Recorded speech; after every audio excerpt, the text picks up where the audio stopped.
So today it is my absolute pleasure to have someone that I definitely look up to in business. He is the co-founder of a blinds and curtains company called 5 Minute Blinds that he scaled from zero to over seven figures a month in less than 18 months to try and help retire his dad. James, welcome. Yeah, it's great to be here. Thanks for having me. It's great to have a chat. So it's funny though, right? Because when we started working together, it's like you're not the typical blinds and curtains person, right? I think when people think of blinds and curtains, they think of, your traditional showroom, someone who comes out to your house, does like the full in-home measuring quote. But yeah, I guess there's a bit to unpack from your story, but how did you sort of get started in the industry? In blinds and curtains. Yeah, yeah. So growing up, my parents were in that space. And so they had a factory producing and making products. And then they had like showrooms and would have the whole team going out to the house, all the stuff that you just said. And growing up, I would like work in the factory. When I turned 18 and I wasn't going to university, I was going to go start a business and figure out how to make money on the internet. So I would do like fitting and installation for them and stuff. So I was pretty familiar with the whole industry just because they were in it. But I'd always tell myself I'm never getting into the blinds and Yeah, curtain yeah, space. yeah. Like want nothing to do with it. Want to go as far away from that as possible. But had another business sort of come to its end and was sort of looking for the next thing to do. And I was weighing up my options. And so having some e-commerce success, spent most of my time in marketing and sales. I was like, I feel like I can make anything work if it's the right product with a big enough market. And so weighing up my options, and one of the ones I was considering was selling blinds and curtains Yeah, online because yeah. my dad had talked to me about that like 10 years earlier, but it was going to be too hard at that time. So I thought, you know what, let's dip into this. Let's give that a go. And so yeah, spent like a year working on things, had to really learn and understand the product because I'd installed them before and had been involved in like the factory manufacturing and stuff. But I would only, I was like 18 or younger, so I'd only learn what I needed to. So I was like, all right, let's spend a year. Let's really get into the trenches. Let's really understand, everything there is to know about the product, about how the fabrics are made, about all the different suppliers, what makes something good, what makes something bad, going through like, the whole gambit to really get an idea to figure out, okay, well, what do we want to be offering the marketplace? What does this actually look like? And then, yeah, all of a sudden we're here. We fast forward. What's it been now since you launched? When did you launch again? Um, August 23. Yeah. So we'll come up on 2 years in August this year. So almost 2 years since we launched. Yeah, I mean, time flies, right? It does. It's gone so fast. Feels like it's going faster now. When we first started and you're trying to get the first sales in, Yeah. it feels like a month is a really long time. And you don't have much else to do, right? Because when you're first starting a business and you're first launching, operationally, there isn't much going on. Yeah. It's not like we were making thousands of curtains a month and we've got a team and all this stuff to worry about that happens as you grow normally. Um, all you're worried about is, let's get the right ad out there. What can we do to get these first sales coming in? Yeah. And so that's where all your focus is. And so each day and you're looking at the numbers and it feels like, that first month takes forever. And then now it's like, you just got so many, I'd say so many problems, but, good problems, like growing problems. And so you've just got so much stuff to deal with that, yeah, time just whips by Yeah. you. It's a funny one because when you are starting out, I feel like you don't have much else to look at. So all you're thinking about is, how come I'm not getting sales today or whatever's happening, and all your focus is on that. Whereas like now, as you're saying, all your attention's probably towards those good issues or those good problems that you're having. Yeah, exactly. It's like, oh, we need to bring on more staff. We need to do this. We need to do that. That system over there can't handle the amount of volume that's going through it now. So now I need to fix that system and yeah, all that sort of stuff. So you said, to sort of take a step back, you got started. You say you dropped out of uni, sort of thing, or So when I was 17, I was going to go to ADFA with the Australian Defence Force Academy and do electronical engineering. To do that, it's like a 4-year degree, and then you have to stay in the army for 5 years. The benefit of that, though, is that it's a really highly valued degree, And then having then spent 5 years in the army, when you leave there, you can basically get a job anywhere in that field. You're going to be a really highly sought after person. You get all sorts of benefits as you go through it as well. You're getting paid as you go to uni. You don't get a HEC set and anything like that. So this was the option I was going to go down. But at the same time, I was working at Woolworths, like stacking shelves, working the checkout. And I fucking hated it so much. I hated it so much. And I was like, you know what? I don't think that I'm somebody who wants to be working for people. And I think growing up, you know, my dad had his own business. His dad had a company called Coronet Caravans, which started, I think, in the 60s out of Ballarat and became one of the biggest caravan companies in the country. And so, you know, I look at my dad and he's a bit entrepreneurial, has his own business. His dad, entrepreneurial, has his own business. Oh, I can do this. This is fine. This is easy.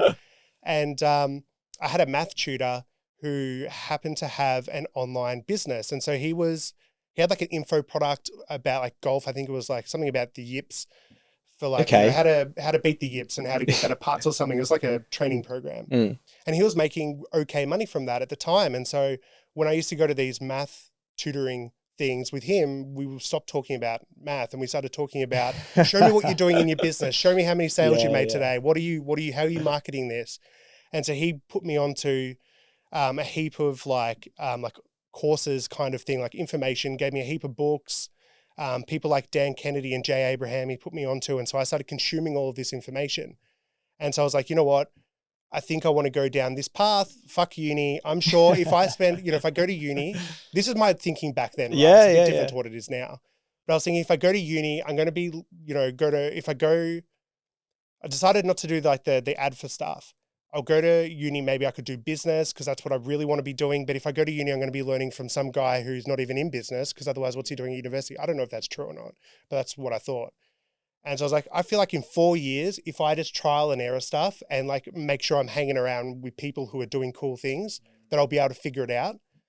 And so I just made the decision, yeah, fuck all that. Let's just go try and make money. And the first thing that I did that made any money online was I created a website about some stereo system, and basically for like, you know, to have it show up in Google. It's like a review website, you know, there's a whole heap of that. There's a whole industry there. So it was like a review website about this sound system with Amazon links where then you would get like, you know, the affiliate commissions. That was the first thing I did that started making money. And then all of a sudden, you know, $300 comes in and you're like, ooh, woo, like, you know, you're celebrating. I've made it. I've made it. I've killed it. And at the same time, because I wasn't making money to live on or anything like that, I was taught myself how to build websites to do that, the review websites. And so I was like, oh, well, let's just offer websites to people. But it's like, what do I do to do this? And there was a forum back in the day called the Warrior Forum, which is like an internet marketing forum. And there was people talking about selling websites to local businesses. And I was like, this seems like something I could do. I've just learned how to build websites. Lots of people need websites. This is back in 2009. Yeah, wow. So it's like lots of people need websites. I've just learned how to build them. Let's just like cold call tradies. And so got to scrape all of like the yellow pages and Google Maps data and stuff like that. Just get like a spreadsheet full of numbers, and I would sit down and I'd try and do like 100 dials a day was my thing. And if I did 100 dials a day, then I was almost guaranteed to get 1 to 3 sales. Because, you know, back then, a lot of tradies did not have websites, like plumbers and carpenters and stuff like that. And so started doing that, but then really quickly realized that I don't know how to sell. I can't sell anything.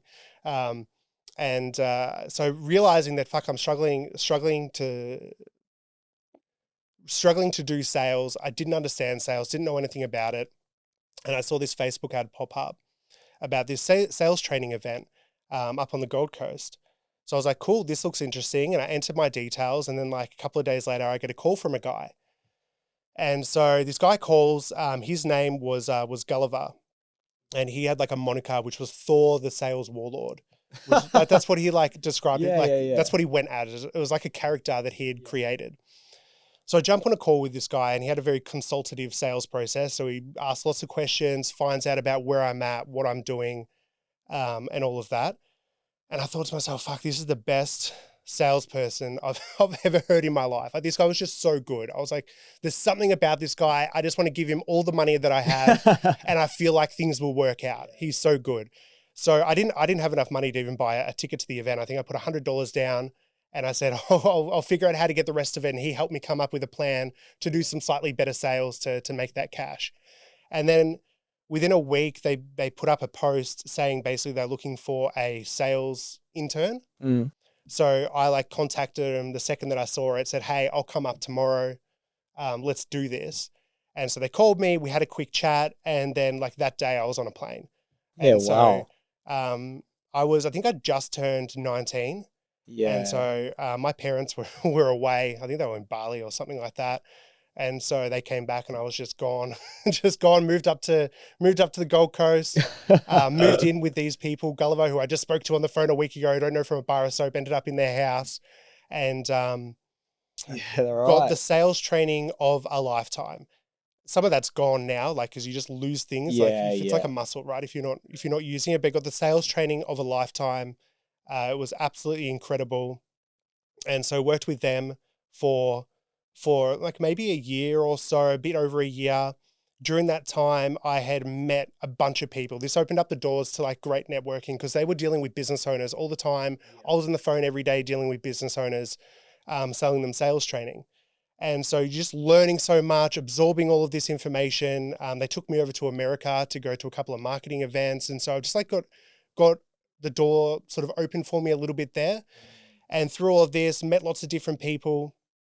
And one of the things that I started doing on the side, because I always knew that I wanted to go off and do my own thing anyway, was lead generation. So running direct response ads on Facebook or email campaigns to get leads for anything from real estate agents, financial planners, mortgage brokers, all of that sort of stuff.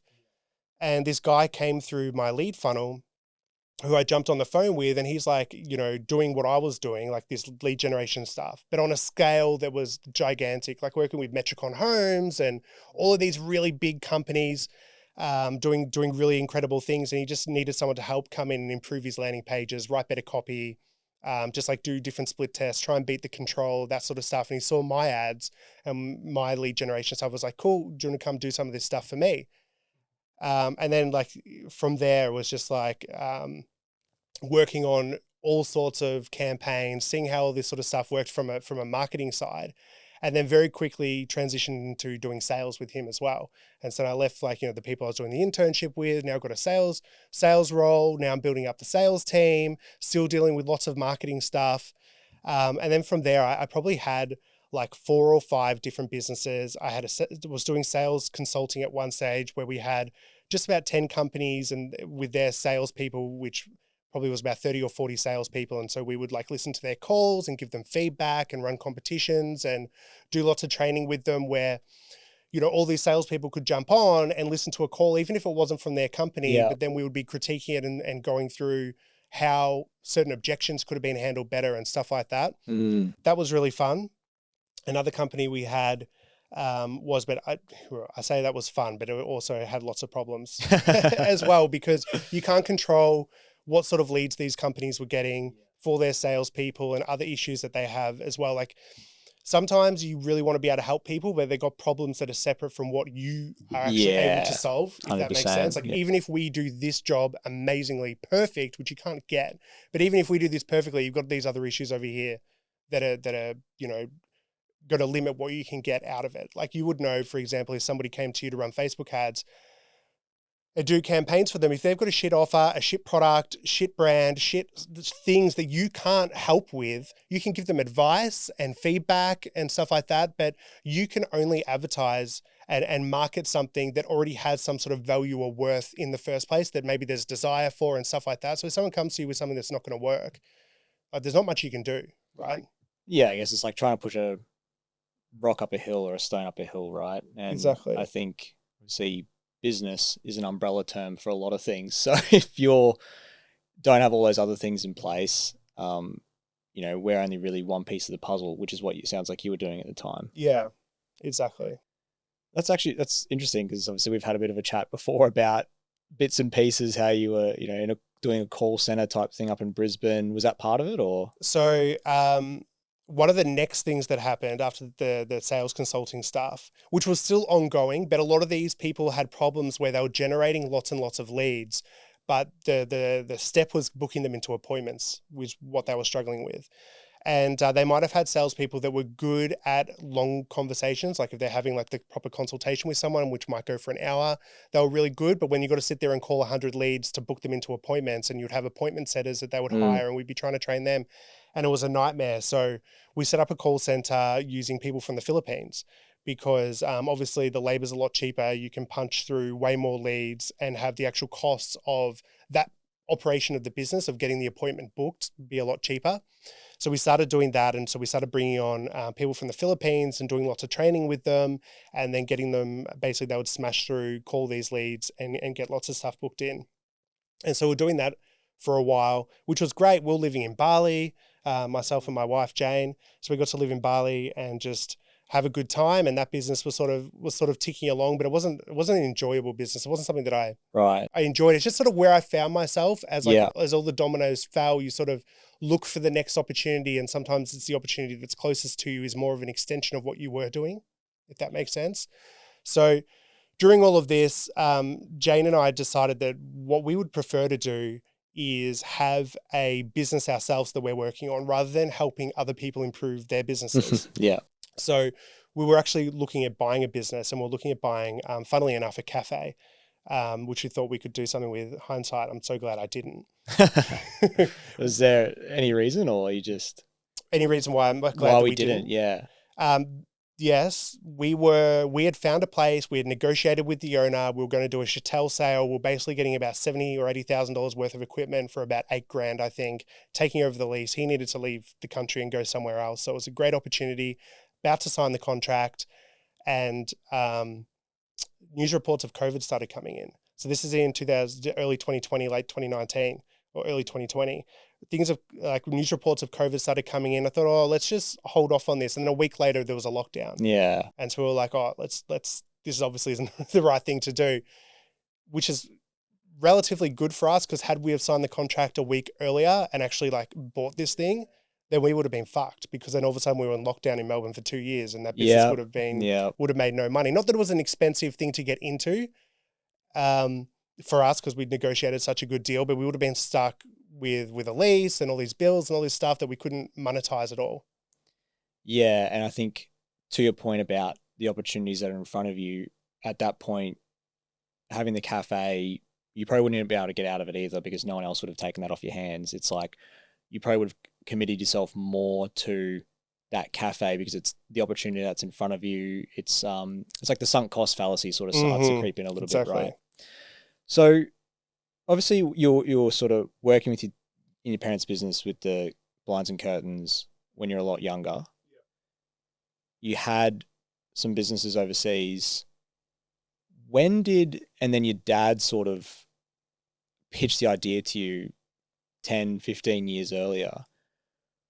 So what was like the first, I guess, real business that you had, either online or whatever it was, where you felt like that was what you really wanted to do? So you said that the ones before were more like just the opportunities in front of you. So was there, I guess, an online business or any sort of business that you felt was the one that was really for you? Or I would say that 5 Minute Blinds is the first business that really excites me. In saying that, though, that I had another opportunity come up before 5 Minute Blinds that sort of set me on that path. So after the cafe idea sort of went down the drain and we're like, fuck, all of a sudden there's lockdowns. We're like, what are we going to do? We need to figure out a way to generate an income. At the same time, my parents' business was getting they were in the lockdown as well, so they couldn't have people going to work in the factory side of things. And we're like, well, what can we do with these people? There's all this resource here. What's one of the things that they could be doing? Right? They've got equipment. They've got talented people that can operate the equipment and make things. And so the idea that we landed on was face masks. Yeah, right. Face masks. Face masks. So at the time, though, it was funny because when we started that, the government was recommending people not to wear face masks. Interesting. Turns out the reason why they did that was because they knew that there wasn't enough supply in the country. and they didn't want to cause a frenzy on this sort of stuff. So they were saying like, don't wear face masks. And when we first launched, so we started Australian face masks. We basically sat down. I worked with my mum, who grew up she was a dressmaker, and then she made curtains, and then she worked selling curtains. And we worked with her to design a face mask. This was like version 1. It was so horrendous. It was so bad. So we just made this mask. It was really shitty. We slapped together a website. I actually found my brainstorm document from starting this business, just like last week. And so, we brainstorm names. We're figuring out what's the angle, what's the pitch, how can we go about doing this? What sales channels could we go after? So we put together a website. We ended up going into, just to test it, we ended up going into like Facebook groups of people that were really worried about stuff and just saying, hey, like, these people are making face masks in Australia, and got a few other people to comment and stuff, and some sales started coming through. We got the name Australian Face Masks, which really helped. So we were australianfacemasks.com.au, which just sort of sounded like strong, official or something, and ended up working really well for Google. And so things were going pretty well. We were able to keep people on sewing machines. I think we had 3, and then 4, and then we had 6 people on machines, and things were going okay. And then all of a sudden, the Victorian government dropped a mandate, a face mask wearing mandate. You had to wear a face mask out of the home. And so sales just like went crazy, right? Because all of a sudden this thing was mandated across Victoria, and things went crazy. We had to move factories twice. We ended up with about 91 sewing machines, I think it was, all full of people sewing. It was great to be able to take people who were recently out of a job because of the lockdowns, that had this skill, but now there was something that they could come and do. And so, but it was really hard. It's hard to find experienced machinists, because the textile industry in Australia for making clothes and stuff like that, it's basically non-existent now. It's very, very small. Whereas it used to be quite massive, like in the 60s and stuff, we were making a lot of clothes here. And so it's hard to find these people. So we had ads in Vietnamese newspapers. We were working with immigration agencies. Like, we just needed people really, really fast. So it was funny. We would have like a team. I think we had like maybe 15 Vietnamese people who there was only one that could speak English, and so they would have to be translating to that group. And then we had a group of Sri Lankan people, and so you had all these different groups of people, because in the countries that they had come from recently, that's the jobs that they were doing over there, was making clothes and stuff like that. I see what you're saying. So they had the expertise, they had the skill. These jobs didn't exist really in Australia, so they didn't have something like that to go and do. And then all of a sudden, we had 91 people all making face masks. That was a crazy time. It was so crazy. It was a great experience to be distracted during COVID, because we had something that we were working on and doing. First foray into e-commerce, which I'd usually been in like service-based stuff. Yeah. So first foray into that, really enjoyed the e-commerce side of it. It was really a fun thing to do. It felt like I was building a system that would continue to do something, rather than with service-based stuff. A lot of the time you're doing a contract, or you're doing, you take on a client, but that client can then leave and it's done, and you sort of got to find another client and all of that world that you can end up in. So it was the first foray into e-commerce, and that was really fun. But this was face masks, and I wasn't like a believer in face masks. I'm like, oh, people need to wear their face masks. I didn't give a shit, honestly. Did not give a shit. Just wanted something to do. Wanted to originally keep the people that worked for my parents employed with something for them to do. And then it sort of took on a life of its own. And things just went crazy. In one of the days when they did the mandate, it was like $500,000 in sales. And so $500,000 in a day. $500,000 in a day. So we had an option: either put a sold out thing on, or raise the price and say that there's a delay. And so we just thought, well, let's just raise the price. So if somebody wants to pay double the price for it, but is happy to wait, a month to get this thing, because we were like, all of a sudden had so many things to make. And it was funny that we almost did, it didn't impact the sales that much. Like, sales only went down a little bit, but all of a sudden we're charging twice as much for this thing. But that was going to come to an end naturally. So at some point we had to sort of pull the trigger, say, how much stock do we want to keep? Yeah. Just for maybe a year or so. And so that business just sort of ran for a year after that. So it's probably 2 years of active, then maybe a year was sort of just floating about, where we were sort of shipping out masks just behind the scenes, like just me and my wife. Yeah. We'd just go out and grab what we needed to ship out and just do that. And we cut down on all the costs and all that sort of stuff. And then this was the time when I was like, well, what am I doing next? I've just learned a lot about e-commerce. I've really enjoyed that. I was able to apply my marketing skills to that quite successfully. So I'm feeling confident in that space, and I was weighing up lots of options. One of them was like home security, Yeah, because I feel interesting. like with home security, the way that products are sold to people is lacking. And so I think that there could be a different sales process, and that's mainly around education, if that makes sense. So anyway, so I thought there was an opportunity there. And the other one was, my dad had come to me 10 years earlier wanting to do this. He's not a technological person. The people that wanted to, build this system for him to buy blinds and curtains online, like the e-commerce store, was going to cost hundreds of thousands of dollars at the time, like in 2010 or whatever. And so I thought, I can get into this. I can do this. I can organize it. I think we ended up spending $25,000 to get it all done. It's a little bit more complicated than just a normal e-commerce store, because you've got lots of different customizations. The price gets affected by so many different things. Mm. So we developed that, got that going, and then so the rest is history. Met you, started working with you.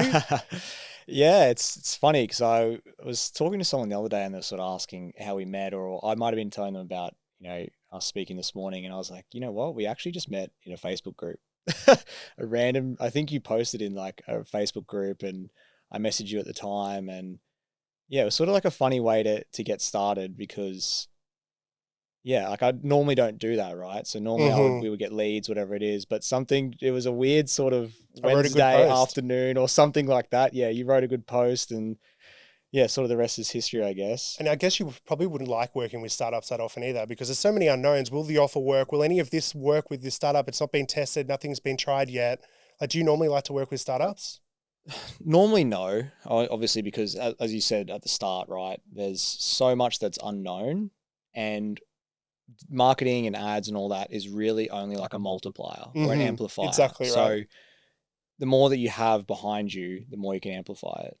But it was, yeah, it was, I don't really know how to explain it, but I think everything you've sort of said this morning when we initially started speaking, I could just tell, I was like, this guy knows what he's doing. It's not his first rodeo sort of thing, like it's not, and this isn't against anyone, but it's not the typical sort of startup where someone's just had an idea and they've jumped on Alibaba and found a supplier and then opened up a Shopify store. And to your point about the complexities that, I've had to learn the whole industry of blinds and curtains, and it isn't just a case of opening up Shopify and slapping together something. And also I think a lot of what you've spoken about this morning is, doing the things that don't scale. So you're cold calling, you're putting the ads out in newspapers, things like that. People don't think about that.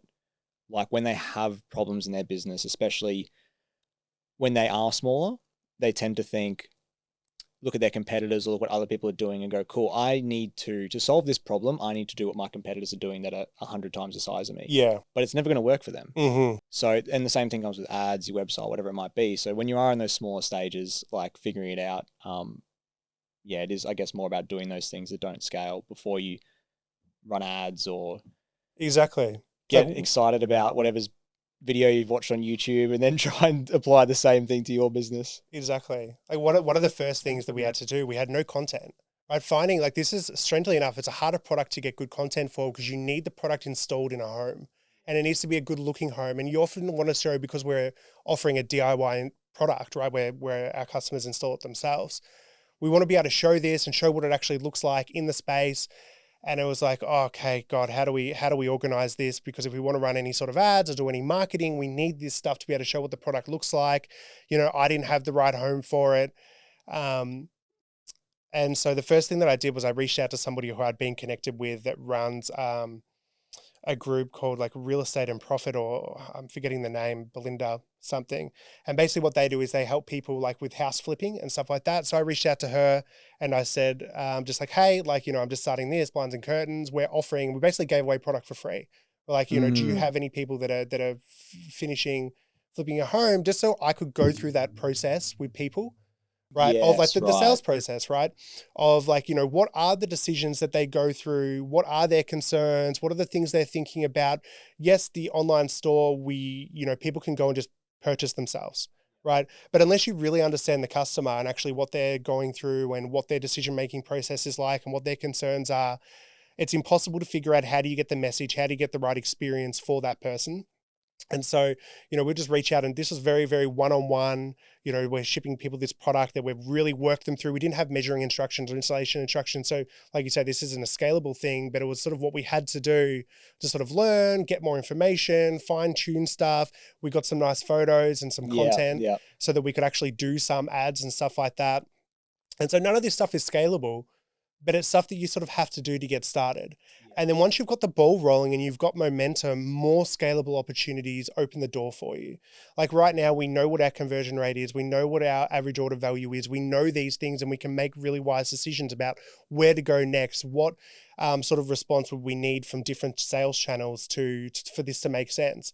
Whereas when you're first starting, you don't have any of this information. You've got no numbers, you've got no data, you've got no idea. And so I think that actually one thing that a lot of e-commerce owners make the mistake of is being too afraid to get on the phone and speaking to people. Even if it is a simple product, even if it's like a dog brush, get on the phone and speak to the people that are buying this product, learn from them. They're the people that are going to tell you everything that you need to know, not necessarily what you just think it is, if that makes sense. Yeah, it's an interesting one. I think an online business, and it's shifting now, like people are doing the whole founder-led brands and being a bit more of a face of it and being a bit more engaging with their customers, but they sort of think that, I have to be a faceless, right? Like to scale this brand or to build this brand, it has to be like faceless, so to speak. Like they shouldn't have an interaction with a specific person. But anytime that people do that or brands do that, like the customers are even more delighted, right? Like how many times have you received a call from it doesn't have to be an online business or brand, but just some company or some local business that you work with, and like they've called you, or like you've had a really good customer experience with after you've worked with them, and then you're more likely to give like good feedback and whatever it might be. But just understanding that, I think, and especially obviously it sounds like, knowing the blinds and curtains industry wasn't enough, right? You had to then go and understand, how do you obviously sell this? And then there's a whole nother journey that the traditional sort of model that you were trying to disrupt, that takes place in the home, and you're sort of a little bit removed from it unless you are the door-to-door salesperson. So I guess like what has been your biggest learning when it comes to like those customer interactions, or like how to understand your customer or anything like that? So a few things. So number one is just the biggest is speak to as many people as you can. Go through if you're going to automate a sales process, even if it's just like an online e-commerce store where it's automated, they don't need to speak to somebody. You need to figure out how to optimize that sales process and what that really needs to look like. You need to actually speak to people. And so that's number one. Speak to your customers, do manual sales if you're just starting out, to really learn what these people want, what their concerns are, frustrations, all that sort of stuff. You pick up on words that they use to describe their problem and stuff like that. It's like, oh, great, I can put this in an ad, or I can put this on my landing page or whatever. Yeah. So that's one of them. What was the question again? Just your biggest learning around, like, obviously having to take the traditional model of what worked in your industry and transition it online. Okay. So there were already people doing this, right? We're not the first one on the scene that was offering an online model. And so one of the things that I was looking at is like, okay, so this is how these people are doing it at the moment. I could see that it was a growing space. And so it's like, okay, what do we do differently? What can we do better? What can we do to differentiate ourselves, to make us feel like we are different, we're different to the company over here? And I feel like a lot of people end up in this very generic space. Like, for example, like a name means a lot. And so, there's lots of, quick blinds and curtains online, online blinds. Like there's so many of these like really generic names. And so one of the things we're looking at is how do we differentiate ourselves from the start, from the get-go? So if you see 5 ads in a row, how do we make ourselves stand out a little bit? So just being a little bit different. And so that's, how we sort of came to 5-minute blinds. It's very specific. It means something. You can definitely install a blind in under 5 minutes. I did a test of this when I was like, came up with that name. Yeah, we've seen the videos. Like, yeah. Did a quick test, and I think it took me like 2 minutes. I was like, cool, perfect. 5 minutes. 5 minutes sounds a lot better. And so just like having a differentiation point of view. And I was looking at all the other companies, and you had some that tried to be really high end. Like they're showing in their videos homes that are like mansions, right? It's like these homes have names, like it's blah, blah estate, Yeah. right? With all this drone footage and stuff. And I was like, I don't think this resonates with the average customer. Like this doesn't Yeah. resonate with me. I've got a home, right? I buy products for my home, but this looks like this is not for me. It looks like it's gonna be way too expensive. It looks like it's just something that I'm not looking for. Even though it's the same, it's like a similar product, but there's the way that they were showing themselves. And then you have other people that felt really cheap and tacky and like, you know, their website experience was terrible and all that sort of stuff. And so I was like, okay, after speaking to a lot of people, I can see what their concerns are about, you know, about measuring, about choosing fabrics, about, you know, all these different things. How can I make the sales process super simple so they get the information at the times that they need it, rather than overwhelming them with information when they don't need it? What does this need to look and feel like for our target audience to respond to? And so it's just really looking at that and saying, well, who do we want to be in the marketplace? What do we want people to think of us? What sort of space do we want to occupy in their mind? And then that sort of dictated everything. That combined with actually speaking to people and really learning who they are and what they want. And that sort of, yeah, really guided how we went about things.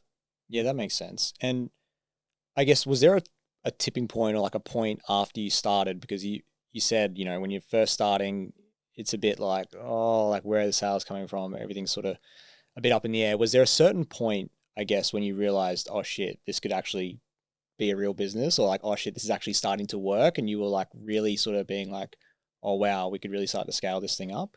This might sound really arrogant, but I felt like that when I was first getting started. Yeah, When right. before, like, you know, 6 months before the website went live, I was like, this should be a business that's doing millions per month.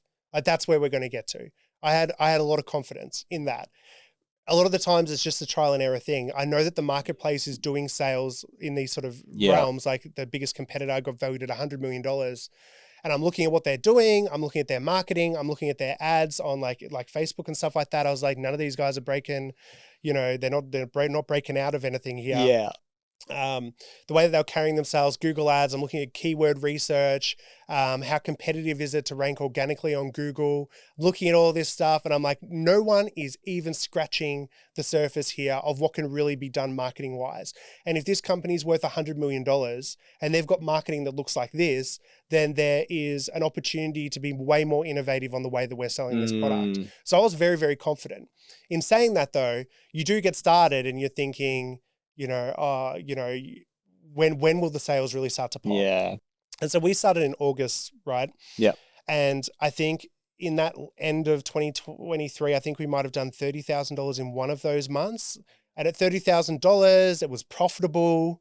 You know, I hadn't paid back the investment, or, you know, I spent a year working on this. Like, I'm paid to get it all going, right? So it doesn't pay back any of that, but it's just like, okay, sales have come in. $30,000 isn't much, but it's enough to be like, okay, this is within a few months. And a lot of it's thanks to the work that you did as well. And from there, though, we had a month, I think in January, February, when it went down to like 12 or something like that. So you're thinking, fuck, you know, so this has really dropped down. Now it's like, this isn't profitable. Now I've got to put a heap of money into this to keep it going for the, you know, the next few months. And so you're looking at what your run rate is and the money going down. You know that you need to get it. And that's probably the biggest stressor, is knowing that I have funds to last a certain amount of time before this really needs to be profitable and really needs to start picking up. But you just keep on working away. We just kept on getting better content, producing better ads, improving things where we could, and things just started to pick up and started to get their momentum. And one of the hard things is that in this space, so we offer free samples, right? That's generally the first step, is people want to see the fabric. What you can normally do in a showroom where you would see it, we try to, you know, help people do that at home. But then they might not be purchasing the product for anywhere from, you know, it could be in the shortest term, like 2 weeks later. But on the long term, we have people who a year and a half after getting samples from us will come back and purchase because they're in a build, they're just starting a build and they're wanting to know what their options are, and homes can take a while. So you're investing into lead generation, into getting these leads in so they're familiar with your company, they've got your samples in their home physically. But then you're sort of playing a waiting game for that initial investment where you spent money to acquire this lead and it's not going to become profitable till later. And so, yeah, there is stresses around, well, when is this really going to pop off? When is this really going to actually start to make money? When am I actually going to be able to put some money in my pocket Yeah, when you're working on something for yeah. so long and you're taking nothing out of it? But you just keep your head down, you keep trying things, you keep testing things. And, all of a sudden, I think we then did like, if January, February was bad, the next month was all of a sudden in the 60,000s. And then from then, it's just been a constant month on month general improvement and increase. And we keep on being able to increase ad spend and keep on increasing our results as when we do that. Yeah, it's for me, there was definitely a month in, I think it was January last year, where there was probably the build up that you're talking about with the leads coming through with sample orders and things like that. And things were like steadily going up and up and up. And then something happened after our first Black Friday. I think it was January or February last year. We sort of just started to get the content and I think the creative, just something hit with the content, the creative. And I think from that January, February last year, and we scaled you guys to whatever it was over Black Friday, crazy We're over numbers. $1 million. Yeah, over $1 million over Black Friday, which was just insane to. Exciting. Yeah, it was good. It's obviously what we sort of set out as not just the agency to work with you guys, but a pretty ambitious goal. I think our goal for that month was only 500 and we ended up doing I think it started at 300. Yeah. But then we did a campaign in October, if you remember the Oakbank Linen giveaway, and we're generating so many leads and we knew we were investing in the ads so that we could convert a lot of people in November, and the sales were doing, I think we did more than $300,000 in October. So we're like, let's set it at 500 then for the next month. That's like, almost a 100% increase on what was now our best month, but then bang, blew it out of the water and $1 million. And it's like, that was, I can tell you what, because we sell a product, we need to manufacture the product and then we ship it out. We did not leave ourselves much time for people who bought at the end of November to get it shipped out before Christmas. And that was a exciting, stressful time in December, shipping out all those products, because to go from like your best month was like maybe 150 and then you do 300 and then you do 1 million. Well, you've basically like 8x'd in the space of 2 months. And so it's like, well, this is 8 times the amount of products to pack. This is 8 times the amount of product that we're getting manufactured and shipped out. And we didn't expect the sales to be that big. So it was like all hands on deck to get this done and to make it happen. But, great adventure, great time. It's exciting. It's fun. These are like good problems, right? When I'm saying about good problems, it's like, yes, I'm stressed. I'm not sleeping much. I'm working like 14 hours a day, but it's fun. It's exciting. Stuff's happening. Shit's happening. Stuff's happening. It feels real. Yes, it feels exactly. real now because it's obviously what you sort of spoke about is like the early stages, the startup and everything. But yeah, it's new problems and new challenges. But I think all the stress and the anxiety about like, when is this going to feel like it's paying off? That sort of just goes away. In a sense, right? But then you have new sort of problems to face. Yeah. You're always going to have problems, but it's just different. You're no longer thinking, when is this going to kick in? When is this going to start working? When is this going to start making money? And it turns to how big can we scale this? Which is just a different question that you actually are really believing. You're like, how big can we really scale this? Not when are we going to be able to start being profitable and stop having to fund this? So what's the, not non-monetary, I guess, what's the goal with 5-minute blinds? Goal with 5-minute blinds, I want us to be one of the top 3 blind and curtain retailers in the country. So that's what the goal is. To be able to do that, we've got a lot of work ahead of us. Yeah, we do. But it's fun work, exciting work. We're doing cool things. We're working with cool people. And so to do that, it's going to be a combination of opening up a lot of different sales channels, improving our product, adding new products. We've been wanting to add motorization, for example, for like a year. But when you're growing operationally and you're selling so many more products one month after the other, you've always got so many system things to work on. You're training new staff. You've got new equipment you've got to get, moving into a new space. And so all these things sort of need to get done before it's like, okay, well, I can't add more products right now when I need to keep building the systems to deliver the current products that we're offering. And so it'll be new products, new sales channels, and we haven't even scratched the surface in reaching our limit just with our current offer on Facebook ads. As we are scaling and we're increasing our ad spend, are seeing an increase in results like for like. So it's not like we're reaching our limit yet, even on just our meta spend. So there's so much room to scale there, but then we can also improve our conversion rates. We can keep on creating better ads. We want to create a better educational experience for people to really walk them through it so that they can really understand the product before they purchase. So there's all these areas to improve.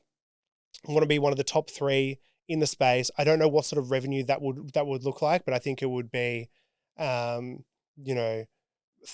to $50 million a year, somewhere around there. And then from there, there's so many different options. I don't even want to get into them now because these are just like, I've got so many pipe dreams in the back of my head that, it could be going international. But if it's a good brand that can work in other countries, you could license that brand to other countries. We can get into ready-made stuff. So our products are all custom made. We make to order, so millimeter perfect fits, which is important when you want things to look really good and you're spending a lot of money on your home. But for a lot of people who are renting or maybe can't afford to get all the window coverings, done at the higher end, having pre-made stuff is another area we can get into. That would probably be a different brand. And then once again, there is the full service side of things, of actually going out and doing these measures and providing the full service. Once again, probably a different brand, but we could go across the whole spectrum from the high end, full service, to the low end. It's already pre-made. This product's come out of Indonesia or something. And then we're in the middle right now where it's not full service, but it's still the really high end product. Yeah, I think it's a good middle ground for the customers that we serve, the people who do the big renos and they have the Instagram pages and things like that, but it's not the super high end that you're talking about that's like unattainable, so to speak. Yes. It's, we have so much content where we literally show a mom, or not a mom, but it could be a mom or it could be a dad or whoever. It's like a couple who are doing a reno and they literally do blinds in 5 minutes or curtains in 20 minutes or whatever. And we get so much content and feedback of how much people are surprised that they can literally do it themselves in such a short amount of time. It's a funny one because as an industry, it's always been done the same way with the people coming out to the home, and it's just always the way that it's been done. But it doesn't need to be that way. It's not a hard product to install. I was 18. I'm not a handy person. I am like the furthest thing from a handy person. Like I'm not somebody who's super confident with a drill or anything like that. So I'm not like that, but I was installing this product at 18. Yeah, right. And it doesn't take that much training to be able to teach somebody to do, but most blinds and curtain companies charge a fucking fortune because they've got vans, they've got super, they've got facilities they need to cover, they've got insurance, they've got all of these expenses that you're paying for, but you don't need any of that stuff. As long as you're a little bit handy, as long as you can use a drill, you can install 5-minute blinds. You can install this product. Exactly. You can still do a blind in 5 minutes. And so like we just, we've got somebody that we're working with out in Perth at the moment who needs help with the install. And this is a creator that we'll be working with. It'll be a really cool campaign. And so through this process, we've been working to find the right person to go and do the installation. And to give you an idea, we spoke to a couple of brick and mortar blind and curtain companies. They wanted to charge for this whole house of things close to $2,000 to go and install this, which is 1 day's work. Just to install, not just to install for no product, $2,000. And what they'll normally do for their customers is they'll say that installation's free, but they've just put $2,000 on the price, right? So people don't realize that they're paying for it.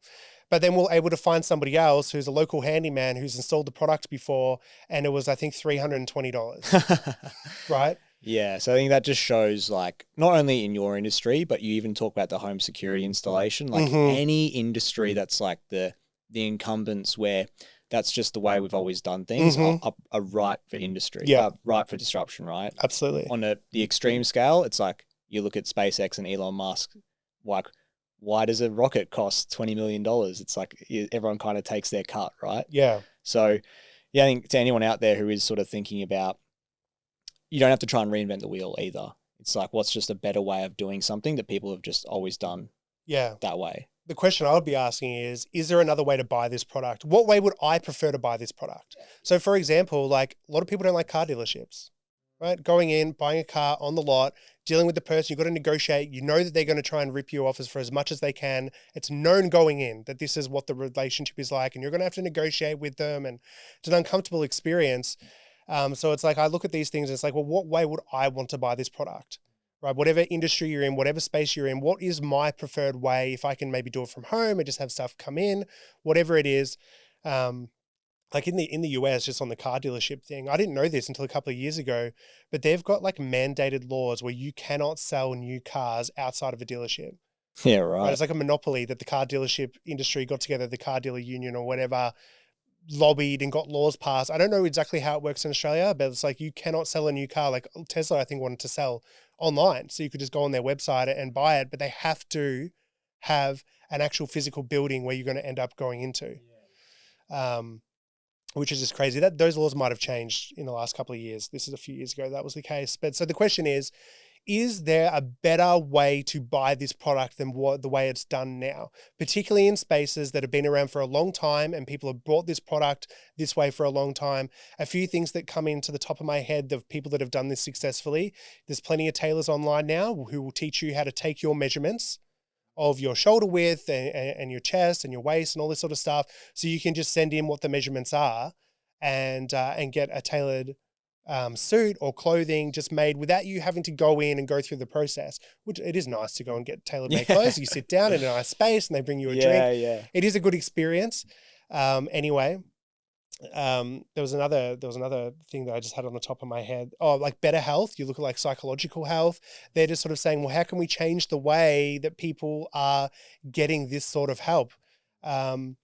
And doing it differently. And so I think that there are so many industries that are ripe for this, particularly industries that are old, where most of the business owners in blinds and curtains are over 60. They've been in the industry for a long time. It's not an industry that many young people are getting into. There's not much reason for these guys to change because they're old, their business makes money. Why would I want to do this? I'm not interested in doing anything new or hard, anything like that. Just look at it. How can I create a different buying experience and what should that buying experience look like? Yeah, for sure. Well, it's been an interesting conversation. I think, I guess one question I have for you was when we did start working together, what were some of the goals you had?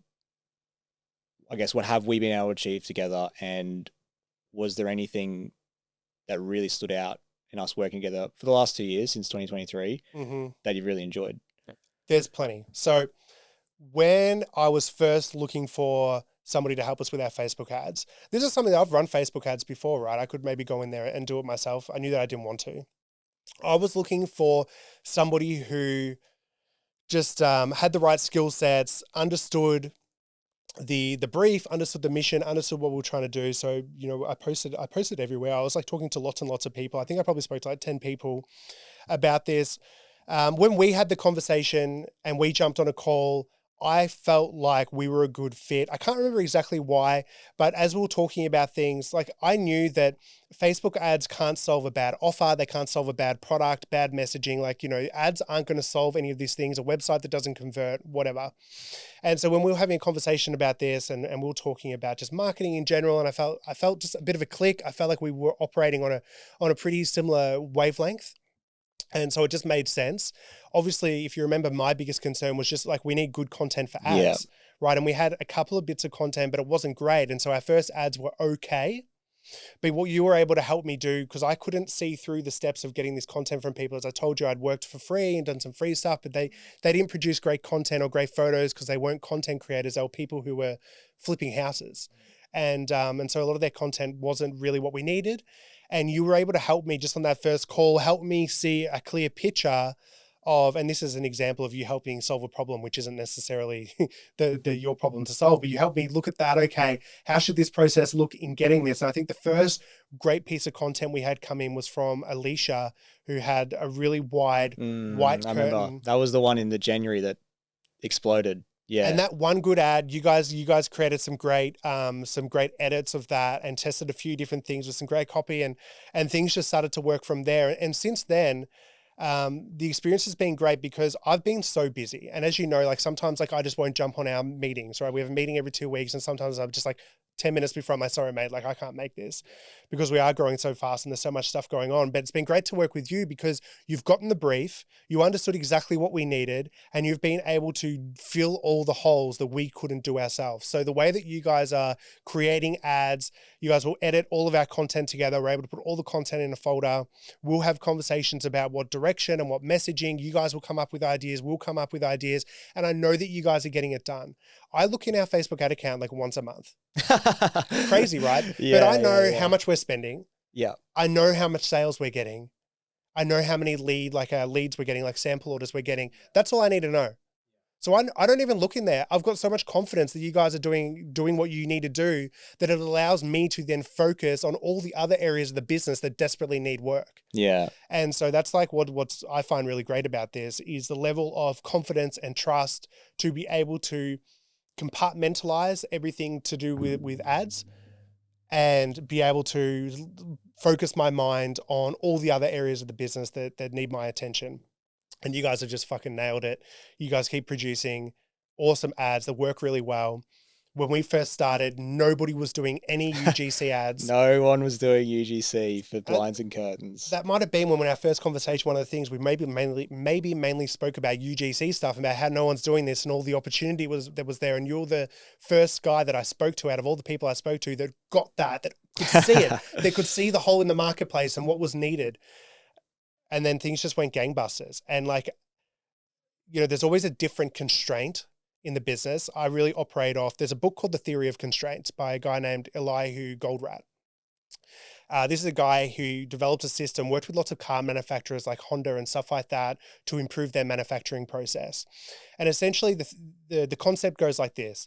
There's always only one constraint, one bottleneck,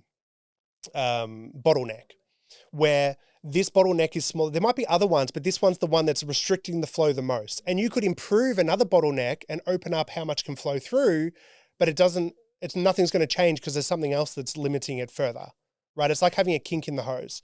And so there's always only really one problem at a time that I'm generally really trying to solve. It's what is the number one bottleneck, the thing that's stopping and slowing everything. Right now for me, that is my time. And I need to delegate better, and we need to get on some higher level people to be able to help out sort of on an executive level at 5 Minute Blinds. And so working with you has meant that the meta advertising and, obviously we're doing Google and stuff, none of that is our constraint. We're not constrained by our ability to have profitable ads. We're constrained by our ability to deliver the product right now, in the ability to get everything produced and shipped out within a reasonable time. And so that's what I'm able to focus on. And it's great because we just know that everything else is going fantastic. And when we do scale and we do continue this, like we just got a great partnership and the sky's the limit. Yeah, perfect. No, it's awesome. I appreciate your time, James. We'll wrap things up there, I think.